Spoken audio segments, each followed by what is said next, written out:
Ang bood na ito ay hatid sa inyo ni Christian Pahuyo Hopilos ng christianhswaultimate.com at ng onlinetrepreneur.weebly.com at ng trulyrichpinoy.com. Tara na at mag-invest sa Philippine stock market.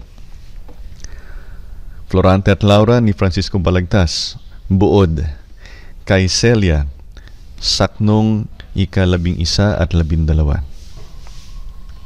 Nagbabalik mandit parang hinaharap dito ang panahong masayang lumipas na kung maliligoy sa tubig aagap nang hindi abutin ng tabsing sa dagat.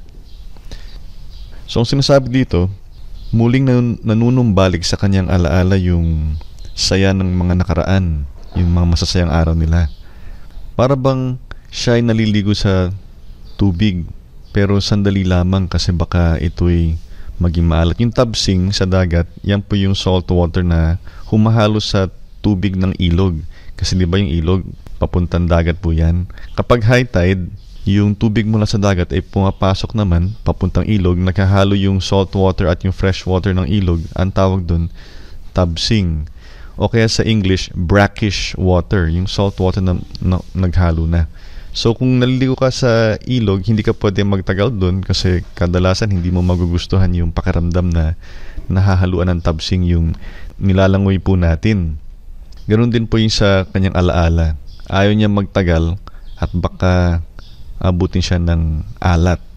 Siguro, alat ng kanyang mga luha kasi nga namimiss niya si Celia. Ika-12 saknong. Parang naririnig ang lagi mong wika. 3 araw na di natatanaw tama at sinagot ko ng sabing may tuwa, sa isa katao'y marami ang handa. So dito, parang naaalala, naririnig, no? O naaalala nung manunulat ang lagi sinasabi ni Celia na 3 araw hindi sila nagkita. At ang sagot niya sa sinabi ni Celia ay, sa isa katao'y marami ang handa. Para sa kanya, ang makita niya si Celia ay parang isang piyesta. Kahit biro mo isang tao lang siya, pero mala piyesta ang handa. Ganun ka in love si Balagtas kay Celia.